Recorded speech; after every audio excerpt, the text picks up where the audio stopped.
우리는 평가라는 굴레 속에서 삶을 살아가고 있습니다. 우리는 우리 스스로를 평가하려고 하고 상대방을 평가하려고 하는 습성을 가지고 있습니다. 이는 세상 방식에 익숙해져 있기 때문입니다. 세상은 우리를 평가하여서 어느 수준에 있는지를 알려주려고 합니다. 그 평가의 기준은 여러 가지가 있겠지만 어디서 어떠한 배경 속에 살고 있느냐, 여기에 가장 큰 비중을 둡니다. 사는 곳과 처한 배경이 어떤지를 보고 평가하는 시대가 되었습니다. 그래서 우리는 사는 곳과 처한 환경에 대해서 민감한 반응을 보입니다. 좋은 곳에서 좋은 환경을 누리고 살면 부러움을 사는 평가를, 좋지 못한 곳에서 힘든 환경에 살면 가슴 아픈 평가를 합니다. 우리가 듣고 싶지 않은 말 중에 형편없이 사네 하는 말이 있습니다. 그런 말을 듣게 되면 자존심이 상하고 부끄러움이 몰려와서 누구도 들여다보지 못하도록 사는 곳을 공개하려 하지 않습니다.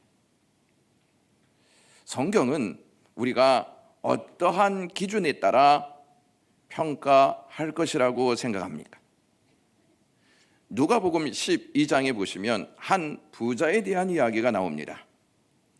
그는 밭에 소출이 풍성했고 가지고 있는 재산이 상당했습니다. 어느 정도냐면 곡식을 쌓아둘 곳조차 없을 정도로 많았습니다. 이 부자는 하는 수 없이 쌓아둘 곳간을 다시 크게 지었습니다. 그만큼의 재력이 있는 사람이었습니다. 그는 사람이 부러워할 정도로 곳간에 많은 것을 쌓아놓고 흐뭇한 마음에 이제 먹고 마시고 즐거워하자라고 하는 여유로운 마음으로 삶을 살았습니다. 세상 평가 방식에 따르면 그는 최고의 평가를 받았을 것이 분명합니다. 그런데 하나님은 어떻게 평가하는지 아십니까? 세상 평가 방식과 다르게 평가하십니다. 하나님은 그를 어리석다고 평가하십니다. 그 부자가 왜 어리석은지를 주님은 이렇게 누가복음 12장 21절에 말씀하십니다. 자기를 위하여 재물을 쌓아두고 하나님께 대하여 부요하지 못한 자가 이와 같으니라, 이렇게 말씀하십니다. 주님은 세상 기준에 따라 평가하지 않고 어떻게 살고 있느냐에 따라 우리를 평가하십니다. 더 나아가서 누구를 섬기며 살고 있느냐에 따라서 평가의 기준이 달라집니다. 그 부자는 하나님에 대하여는 관심이 없었고 자기만을 위해 재산을 쌓아두고 만족하면서 먹고 마시고 즐거워하자, 이렇게 외쳤습니다. 그 부자는 자신을 섬기기 위해서 사는 자였습니다. 사람의 본분은 하나님을 경외하는 것이다, 이렇게 성경은 말씀합니다.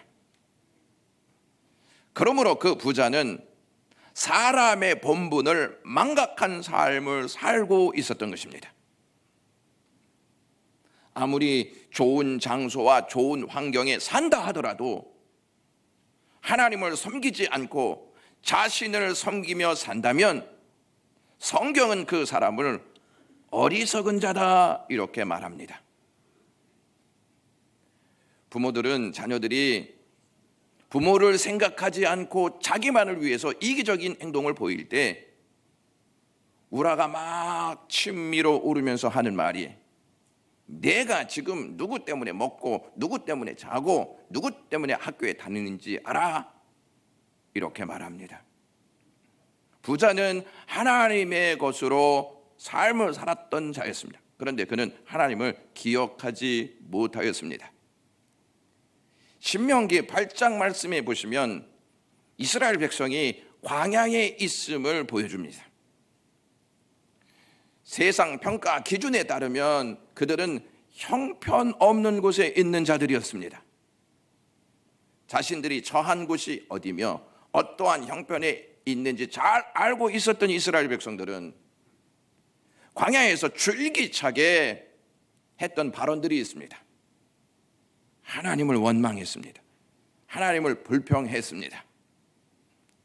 그들은 광야와 자신들을 일치시켜서 생각했기 때문입니다. 그들은 빨리 광야에서 벗어나 젖과 꿀이 흐르는 가나안 땅으로 들어가서 광야에서 누리지 못한 것을 가나안 땅에서 마음껏 누리고 싶어 했습니다. 광야의 삶이 얼마나 지긋지긋하겠습니까? 보이는 것은 황량한 사막뿐이었습니다. 물도 충분히 마실 수 없는 환경이었습니다. 먹고 싶은 것도 자유롭게 먹을 수 없는 환경이었습니다. 거하는 곳은 텐트였고 뜨거운 날씨와 급변하는 온도로 인하여서 많은 어려움을 가질 수밖에 없었습니다. 그들은 늘 형편없는 곳에서 형편없는 삶을 산다고 생각했습니다.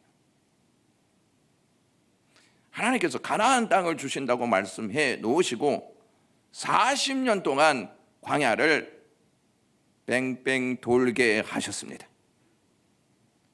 사실 애굽에서 가나안까지는 직선 거리로 14일 정도면 갈 수 있는 거리였습니다. 그러한 거리를 하나님은 40년 동안 걷게 하셨던 것입니다. 우리도 이러한 경험과 이러한 느낌을 받을 때가 있습니다. 하나님이 조금 더 빨리 응답해 주셨으면 꼬인 일들이 벌써 풀어져서 좋은 곳에서 여유롭게 살 수 있을 텐데 아직까지도 질질 끄시면서 우리를 광야에 있게 한다는 생각을 하게 합니다. 그런 환경 속에 있으면 마음이 답답해지고 원망이 날로 쌓여갑니다. 하나님은 심술 맞은 분이라고 생각하십니까? 그래서 그러한 일들을 하신다고 여러분들은 생각하십니까? 하나님은 그들이 가나안 땅에 빨리 들어가는 것보다 더 중요한 것이 있음을 알려주시고자 광야에 머물게 하셨던 것입니다. 하나님은 그들이 가나안 땅에 들어가서 하나님의 사람답게 살게 하시려고 광야에서 그들을 훈련시키셨던 것입니다. 하나님이 그들을 애굽에서 구원해 내셨음에도 불구하고 그들은 하나님의 사람이 아닌 애굽 사람으로 살았습니다. 애굽의 생각을 하면서 살았습니다. 애굽의 마음을 가지고 살았습니다. 애굽의 생활 방식으로 삶을 살았습니다. 그러한 모습으로 가나안 땅에 들어가게 되면 그들은 매우 빠르게 가나안 문화에 동화되어 살 것이 뻔했습니다. 그래서 하나님은 그것을 아시고 광야에서 훈련을 통해 그들에게 하나님의 사람답게 살아가는 방법을 알려주셨던 것입니다. 자녀가 학교에 입학하게 되면 부모는 자녀가 학교 생활을 잘할 수 있도록 미리 지침사항을 알려줍니다. 그것과 같이 하나님께서 지금 이스라엘 백성들에게 지침사항을 주면서 가나안 땅에 들어가면 어떻게 살아야 하는지를 교훈해 주시고 있습니다. 자녀를 향한 부모의 지침사항은 부모의 따뜻한 마음 때문입니다. 품 안의 자식이라는 말이 있습니다. 부모가 가장 행복한 시간이 자녀와 같이 하는 시간입니다. 그들은 광야를 형편없는 장소로 여겼지만 하나님은 광야에서 그들을 품고 계셨습니다. 그러므로 광야는 형편없는 장소가 아니라 하나님의 품이었습니다. 그런데 그들은 하나님의 품을 떠나 하나님과 독립하기를 원했습니다. 하나님은 가나안 땅 입성을 앞둔 이스라엘 백성들에게 가나안 땅에 들어가서 어떻게 살아야 하는지를 신명기를 통해 알려주고 계십니다. 지난주에도 말씀드렸지만 신명기의 핵심 메시지는 여호와를 경외하라는 말씀입니다. 하나님은 모세에게 이스라엘 백성들이 어떠한 자세로 하나님을 경외해야 하는지를 구체적으로 알려주셨습니다.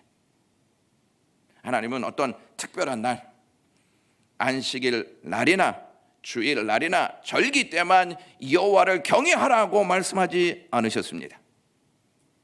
신명기 5장 29절 말씀에 그들이 항상 이 같은 마음을 품어 나를 경외하라 이렇게 말씀하셨습니다.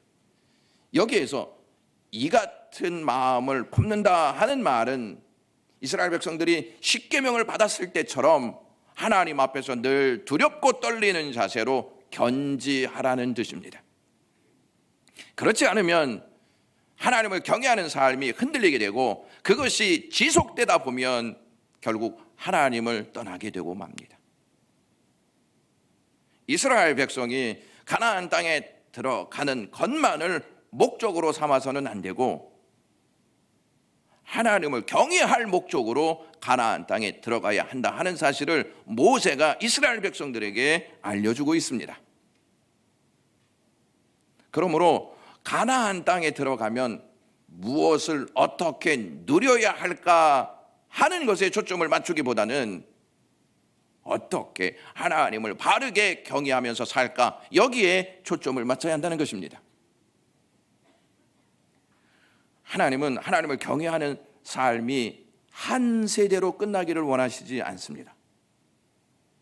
자자손손 대대로 평생에 여호와를 경외하기를 원하신다는 것입니다. 신명기 6장 2절 말씀에 너와 내 아들과 내 손자로 평생에 내 하나님 여호와를 경외하라 이렇게 말씀하고 계십니다. 하나님을 경외하는 삶은 모든 사람의 본분이기 때문에 자자손손 대대로 평생에 여호와를 경외해야 함이 마땅한 것입니다. 만약 우리의 자녀들이 여호와를 경외하지 않으면 사람의 본분을 잊고 살아가는 상태입니다. 모세는 오늘 본문에서 다시 이렇게 말합니다. 내 하나님 여호와의 명령을 지켜 그의 길을 따라가며 그를 경외할지니라 이렇게 선포합니다. 우리는 하나님을 경외하는 것에 대해서 잘 알고 있습니다. 그런데 어떻게 살아야 하나님을 경외하면서 사는지에 대해서는 지식이 부족할 때가 있습니다. 모세는 하나님을 경외하는 삶이 말로만이 아닌 여호와의 명령을 지키며 여호와의 명령을 따라 하나님을 경외해야 한다고 알려주고 있습니다. 순종 없이 말로만 하나님을 경외하는 그 행위는 거짓된 행위에 불과합니다. 하나님은 말씀을 따라 순종함으로 그 길을 가면서 하나님을 경외하기를 원하십니다. 말씀에 따라 순종하는 자의 삶은 스스로 결정한 내용들이 있습니다. 그런데 이것이 하나님의 말씀과 이렇게 충돌이 일어나지 않습니까? 그러면 하나님의 말씀을 내려놓는 것이 아니고 내가 결정한 바를 내려놓고 말씀을 따라갑니다. 하나님은 이스라엘 백성들에게 살 길이 무엇인지를 분명히 말씀하셨습니다. 이스라엘 백성의 살 길은 하나님의 사람이 되는 것입니다. 어느 장소에 옮겨가느냐가 아니고 하나님의 사람이 되느냐가 먼저라는 것입니다. 하나님의 사람은 단순히 교회를 다니는 것으로 만족하지 않고 하나님을 의지하고 하나님의 말씀을 먹고 말씀을 따라 삶을 삽니다. 하나님은 광야의 삶을 통해서 이스라엘 백성들의 기고만장한 자세를 낮추셨습니다. 그리고 줄이게도 하셨습니다. 사람들은 높아져야 살 수 있다 이렇게 생각합니다. 배불러야 살 수 있다 이렇게 믿습니다. 그러나 하나님은 그런 개념을 완전히 깨뜨리십니다. 하나님은 줄이게 하시고 낮추시게 하는 그 과정을 통해서 누구를 의지하며 살아야 하는지, 무엇을 먹고 살아야 하는지를 이스라엘 백성들에게 깨닫게 하셨습니다. 하나님은 그들에게 하늘에서 내리는 만나를 먹게 하셨습니다. 만나는 그들이 씨를 뿌리고 거두어서 얻은 것이 아니었습니다. 어디에서도 그 누구도 맛보지 못한 하나님의 전적인 은혜로 주어진 하늘의 양식이었습니다. 그들이 광야에서 살 수 있었던 것은 땅의 것이 아닌 하나님이 주신 양식이었습니다. 하나님의 사람은 땅의 것을 의지하여서 살지 않고 하나님이 주시는 하나님의 것을 의지하면서 삶을 살아갑니다. 이스라엘 백성들은 광야에서 하늘의 양식을 먹고 살았습니다. 하늘의 양식은 하나님의 말씀을 상징합니다. 만나는 하나님의 말씀을 뜻합니다. 3절 말씀에 너를 낮추시며 너를 줄이게 하시며 또 너도 알지 못하면 내 조상들도 알지 못하던 만나를 내게 먹이신 것은 사람이 떡으로만 사는 것이 아니요 여호와 입에서 나오는 모든 말씀으로 사는 줄 내가 알게 하려 하심이라 이렇게 말씀하셨습니다. 사람이 어디에서 사느냐가 그 사람의 생명을 유지시키는 것이 아니고 광야에 있어도 죽을 것만 같은 광야에 있어도 하나님의 말씀을 먹게 되면 살 수 있다는 메시지를 우리에게 주고 계신 것입니다. 하나님이 우리에게 알려주신 산 길은 하나님의 말씀을 따르는 데 있습니다. 너희들 정말로 살고 싶냐? 너희가 정말로 살기를 원하냐? 땅의 것만으로는 안 되고 내가 주는 양식 그것을 먹어야 한다 하는 메시지를 모세를 통해서 주고 있습니다. 이것만 확신하고 이것을 믿게 되면 하나님의 말씀을 지키게 되고 그 길을 따라가면서 여호와를 경외하는 줄로 믿습니다. 하나님이 왜 자꾸 이스라엘 백성들에게 하나님을 경외하되 항상 같은 마음을 품고 경외하라 하는지 아십니까? 자자 손손 대대로 평생에 하나님을 경외하라고 말씀하시는지 아십니까? 왜 자꾸 그러한 말씀을 하시는 것일까요? 이스라엘 백성이 하나님을 경외하는 마음을 놓칠 때 그들은 하나님의 사람으로서의 본분을 잊게 되기 때문입니다. 인간에게는 죄의 본성이 있고 죄의 본성을 막 자극하는 세속 문화가 우리 주변에 짙게 깔려 있습니다. 세속 문화는 워낙 강력해서 죄의 본성을 가만히 두지 않고 계속해서 자극합니다. 가나안 땅은 세속 문화로 가득한 곳이었습니다. 가나안의 세속 문화는 죄의 본성을 따르게 해서 하나님을 경외하는 삶을 무력화시키는 힘을 가지고 있었습니다. 한번 세속 문화의 발을 딱 담그게 되어지면 그것에 매혹되어서 도저히 빠져나올 수 없게 만들었습니다. 그래서 하나님은 그들에게 항상 같은 마음을 품고 자자 손손 대대로 평생에 나를 경외하라 이렇게 말씀하신 것입니다. 하나님을 경외하는 사람들은 말씀과 함께하고 말씀대로 삶을 살아갑니다.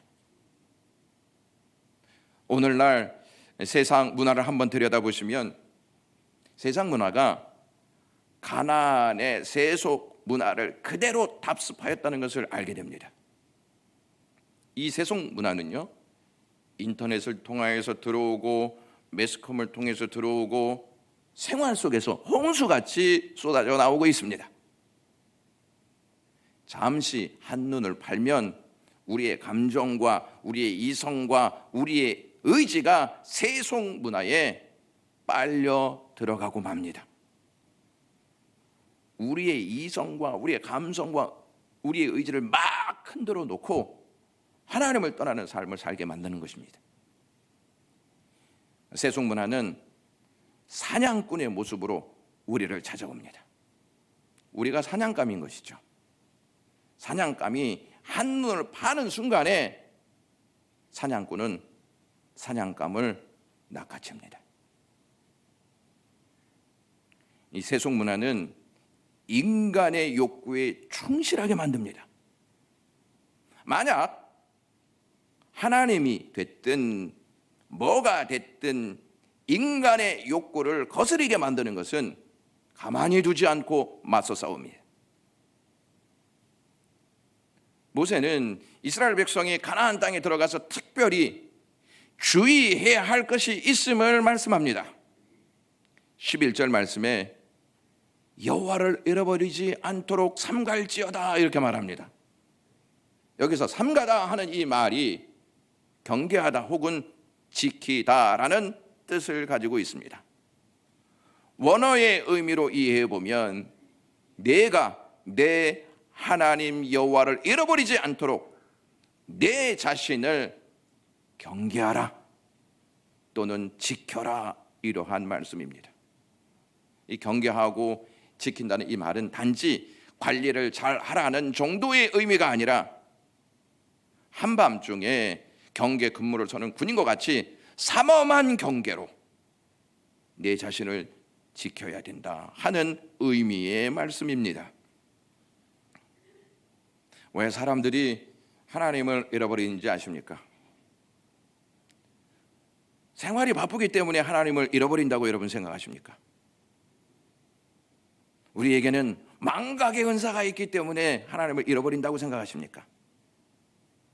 모세는 이렇게 14절에 말씀합니다. 내 마음이 교만하여 내 하나님 여호와를 잃어버릴까 염려하노라. 교만하기 때문에 잃어버린다는 말씀을 모세하고 있습니다. 그래서 하나님을 잃어버리면 자연스럽게 그 사람은 섬김의 대상을 바꿔버립니다.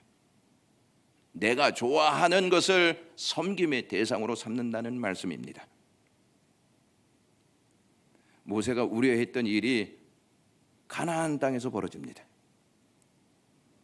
그 땅에서 무슨 일이 벌어졌는지 열왕기하 17장 41절은 이렇게 밝히고 있습니다. 여호와를 경외하고 또 그 아로새긴 우상을 섬기니 그들의 자자손손이 그들의 조상들이 행하던 대로 그들도 오늘까지 행하니라 이렇게 말씀합니다. 이스라엘 백성들은 하나님만 경외하라는 말씀을 듣지 않고 이중적인 삶을 삽니다. 하나님도 경외하고 우상도 경외하는 이중적인 삶을 살아가고 있습니다. 이 이중적인 삶이요 한 세대로 끝나는 것이 아니고 자자손손 대대로 오늘까지 이어지고 있다고 말씀하고 있습니다. 이스라엘 백성들은 참 신기할 정도로 하나님께서 베푸신 은혜를 쉽게 잊어버립니다. 하나님의 놀라우신 능력을 눈으로 직접 목격하고도 그들이 원하는 환경이 찾아오지 않지 않습니까? 그러면 금방 불평하고 불만으로 하나님을 대적합니다. 여호와 하나님을 잊어버리면 자연스럽게 하나님을 두려워하지 않고 다른 것을 두려워하게 됩니다. 갑자기 드는 생각이 행복이 사라지고 불행이 찾아오면 어떻게 하나 하는 두려움, 이렇게 살다가 느닷없이 죽으면 어떻게 하나 하는 두려움, 누려왔던 것들이 하루아침에 사라지면 어떻게 하나 하는 두려움들, 버림받으면 어떻게 하나 하는 것에 대한 두려움, 실패하면 어떻게 해야 하나 하는 두려움, 세상이 나를 외면하면 어떻게 하나 하는 두려움입니다.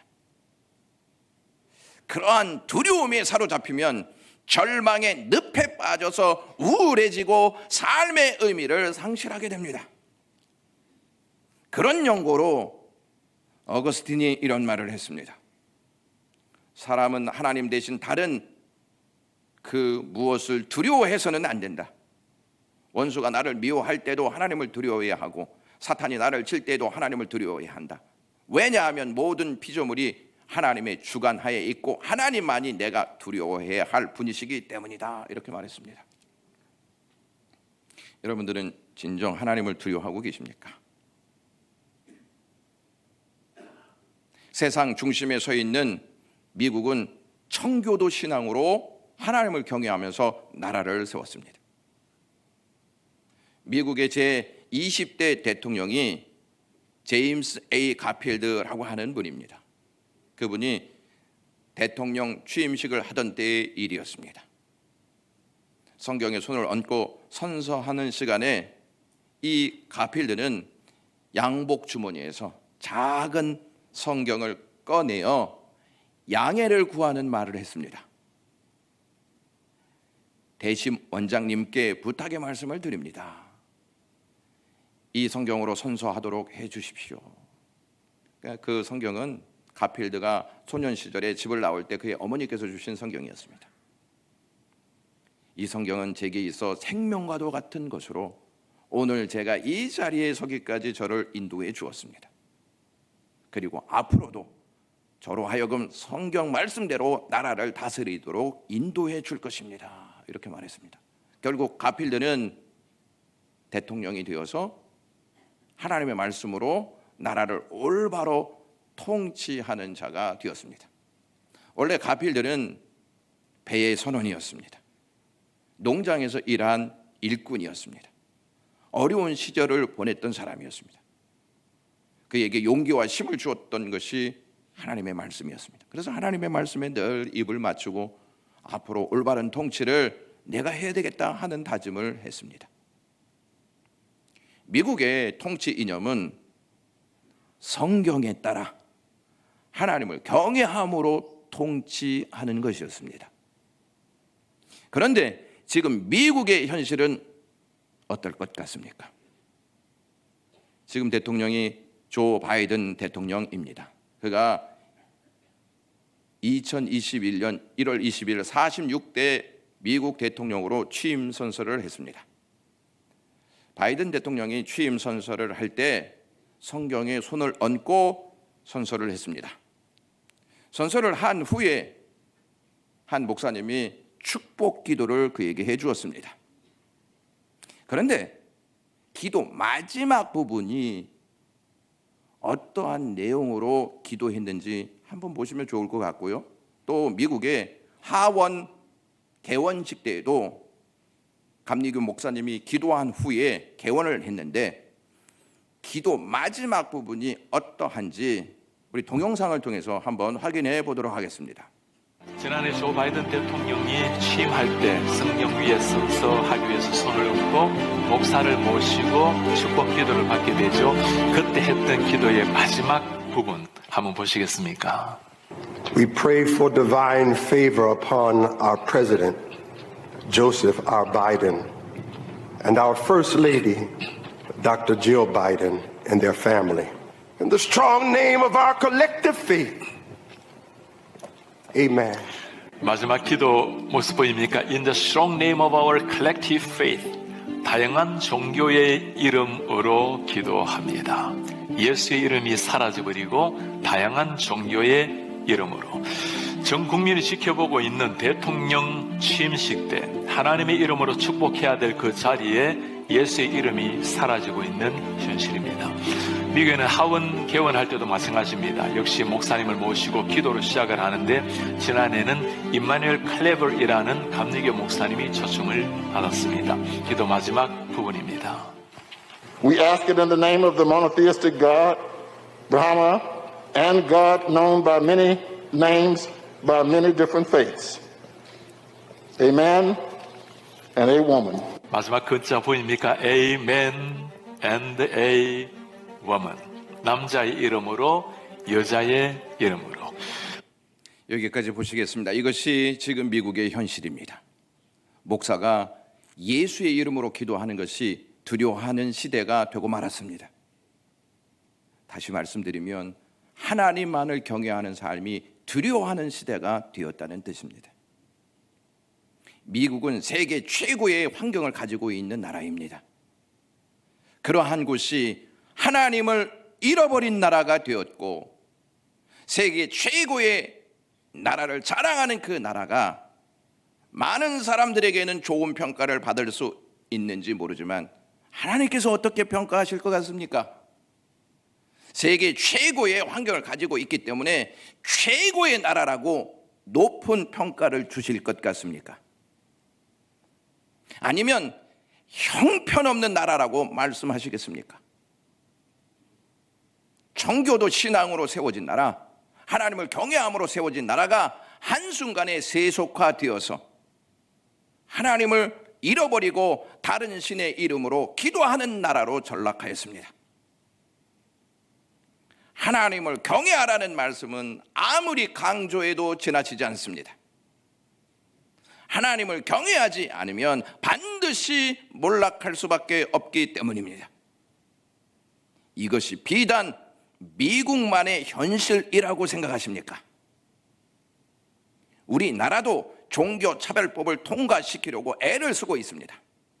그것을 통과시키면 우리나라도 미국과 같이 예수의 이름으로 기도할 수 없고 다양한 종교의 이름으로 기도할 수밖에 없는 현실이 찾아올 것입니다.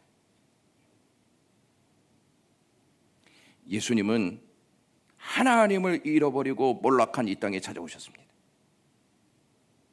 주님이 이 땅에 오신 이유는 이 땅을 살기 좋은 땅으로 만들어서 마음껏 좋은 것들을 누리게 하시려고 오신 것이 아니라 하나님을 경외하는 삶이 무엇인지를 알려주시려고 오셨습니다. 예수님은 하나님의 말씀을 순종하며 하나님의 뜻하신 길을 따라 사시면서 하나님을 경외하셨습니다.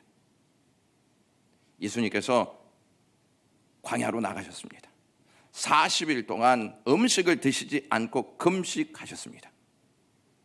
그 후에 마귀에게 시험을 받으십니다. 마귀에게 시험 받으신 예수님께서 마귀를 어떻게 이기셨냐면 오늘 본문 3절에 말씀하셨던 내용을 인용하시면서 이기셨습니다. 마태복음 4장 4절의 말씀입니다. 예수께서 대답하여 이르시되 기록되었으되 사람이 떡으로만 살 것이 아니요 하나님의 입으로부터 나오는 모든 말씀으로 살 것이라 하였느니라, 이렇게 말씀하셨습니다. 예수님은 공생의 시작을 말씀에 당신을 맡기심으로 시작하였습니다. 마지막도 동일하게 하나님을 경외하는 자세로 하나님께 당신을 맡기십니다. 누가복음 23장 46절입니다. 예수께서 큰 소리로 불러 이르시되 아버지 내 영혼을 아버지 손에 부탁하나이다, 이렇게 말합니다. 죽는 순간까지 하나님께 자신을 맡기시는 이 예수님의 모습이 하나님을 경외하는 자의 모습입니다. 예수님은 하나님을 경외함으로 하나님이 구원하시고 계획하신 그 일들을 성취하셨습니다. 그러므로 우리는 예수 그리스도를 통해서 하나님을 경외하는 자세를 배워야 할 것입니다. 그것이 우리의 살 길입니다. 기도하겠습니다.